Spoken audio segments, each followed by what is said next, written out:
So I've got these bison ribeyes from the local butcher shop in town, and we're gonna cook them my favorite way using nothing but a fire and the rocks, which clearly there's no fire. So I'm gonna get started on that because that's step number one and the most important step. This might look like work to a lot of people, but for me, these are the moments I can truly disconnect from the chaos in our world and just be fully present with myself. I'm definitely a bit of an overthinker, so I constantly worry about what people think of me or that I'm not fitting in, which obviously is something I'm working on, but when I'm out here in nature with nothing to worry about besides my own comfort and the food I'm about to eat, it's just an effortless type of peace that I can't quite explain. I'm sure it also has something to do with my favorite childhood memories of when I spent every summer on an off-grid ranch where the only heat we had was a fire that we made every night in the middle of our teepee. The smell of a wood-burning fire in the evenings is honestly just so nostalgic for me. I think that's also why I've always been so comfortable with van life since day one. The thought of not having a proper shower or amenities is really nothing new to me. I know, gross, but that ranch where I spent my summers as a kid, there wasn't a shower in sight for at least 100 kilometers, so we would sometimes go up to 2 weeks without. And as rough as that might seem, it really just makes you appreciate those things that we normally take for granted. This lifestyle kind of forces me to notice the difference between our privileges and our necessities, which can be so humbling sometimes. We as humans don't need nearly as much as we believe we do in order to exist happily. The more I simplify my life and detach from all the modern luxuries and amenities, the more I find my real core values and purpose. And I believe we all have a different purpose and different values from one another, but me personally, I don't find my value in working 40 hours a week doing something I'm not really passionate about in order to pay the bills for things I don't actually need. That being said, many people are passionate about what they're getting paid to do and what they spend money on, which ultimately is my goal here and the reason I created this channel. So I hope you guys stick around and see where we end up. Now, let's cook this steak. Okay, what a time to get the zoomies, buddy. Better be careful.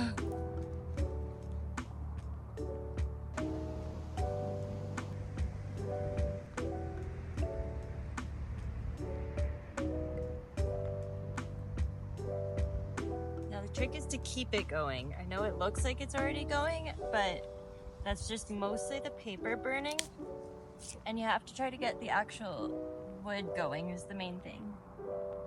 Once you hear it crackle, that's when you know it's good. So I'm just letting the fire burn for a little while because it's actually the hot embers at the bottom that I need in order to cook the steak. So while that's burning, I'm just gonna go get everything else ready, like the potatoes and stuff.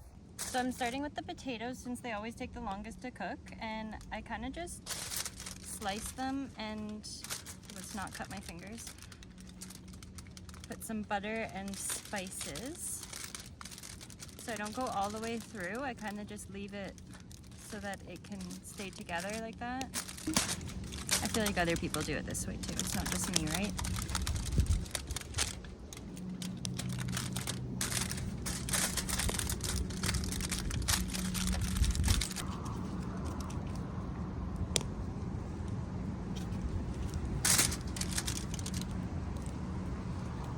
Trying to get the butter inside the potato. Struggling. We're keeping it real here today. Back up, buddy. Nope. Can you not eat my potatoes?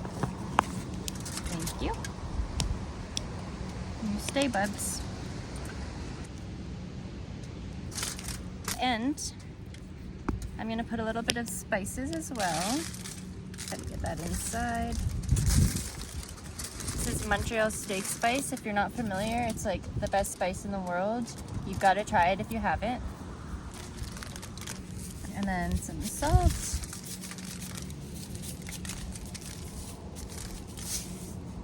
And then we're just going to wrap them up and put them right at the base of the fire. I like to leave a little top so that it's easy to pick up. So I'm gonna put these right at the base of the fire, not in it, but kind of just at the bottom of it, because trust me, it will get hot enough there. So I've been letting this rock heat up for a while. I'm sure you can tell it's the one I've been using for days now because it's covered in burnt grease. But I usually just do this quick little water test, because if it's sizzling, then you know it's ready to go. So I'm just gonna get these spiced and everything. I'm gonna try to not get steak juice on myself.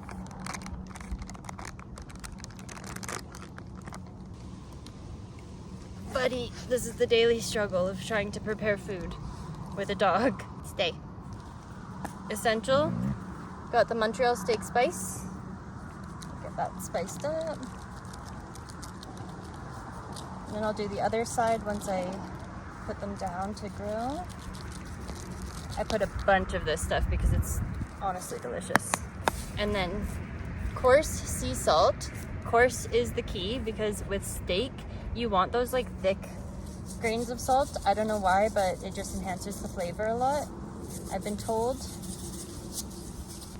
And then a bit of pepper. Okay. Yeah, I'm just using my hands because I don't want to risk dropping this on the fire. There we go. Look how beautiful those look.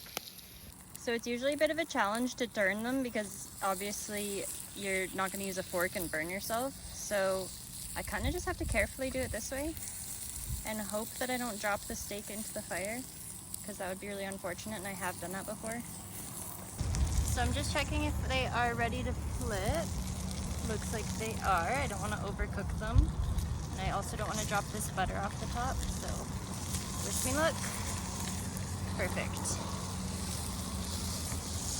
I think these are going to be honestly perfect. Nice. I didn't drop it into the fire. And then we're just gonna let those cook for a few more minutes. So I'm wrapping one of them in foil because I'm just gonna take it for leftovers. I'll just do one final check here.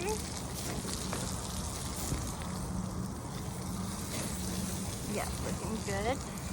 So I'm just putting one on the foil, and then the other one, I have this flat rock in front of me here that you can't see in the camera right now, but you will see in a minute. Okay, I'm about to show you my technique. So I've got this rock that I've been using. I don't know why, but it just works. It's flat, and I don't know. This has just been my setup for the last little while.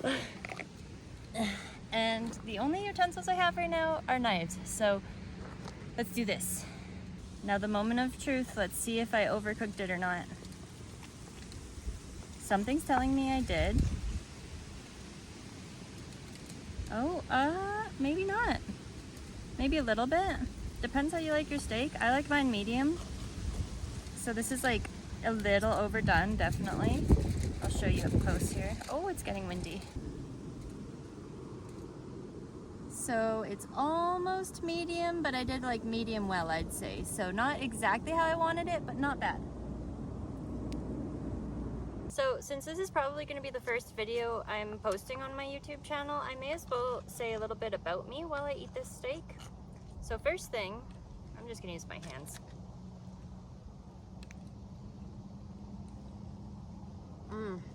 That's so good. Buddy, no.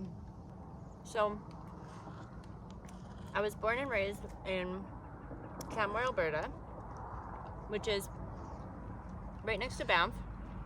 And if you've never heard of Banff, I recommend checking it out because it's honestly really beautiful. A lot of people travel from all over the world to see Banff and Canmore, and I'm honestly, in a way, really privileged to have been born and raised here.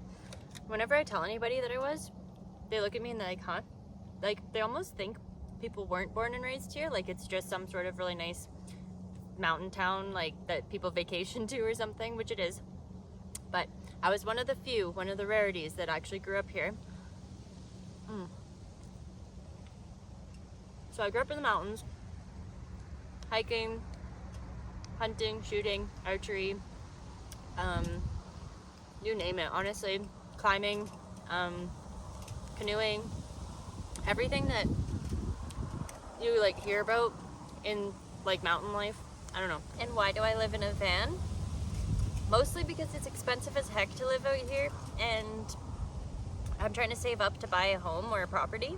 That being said, if you're curious to watch my journey in doing the whole van life thing until I buy a property, you should click the follow button because it'll help me out to get there quicker, hopefully. That's the plan anyways. This is so good.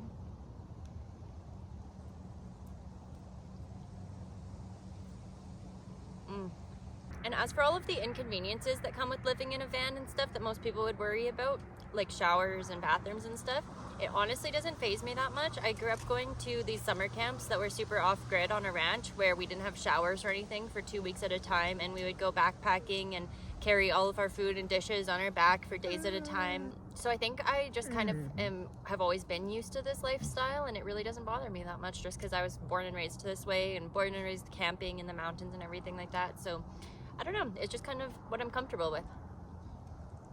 Anyway, I'm gonna finish eating and I'll catch up with you guys after. So I just finished eating and putting the fire out, and I'm gonna take Scout for one last walk before it gets too dark outside, but I just wanted to take a second to appreciate the fall colors today because I know it's not gonna last long and it's really pretty right now.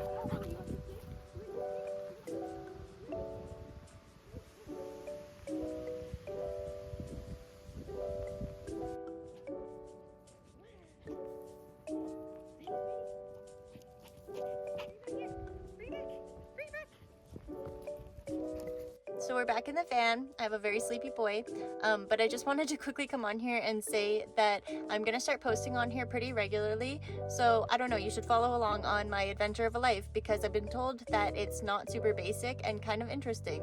So I don't know, if you want to see what that looks like, you should click the follow button. And that being said, I hope to see you in the next video. Bye!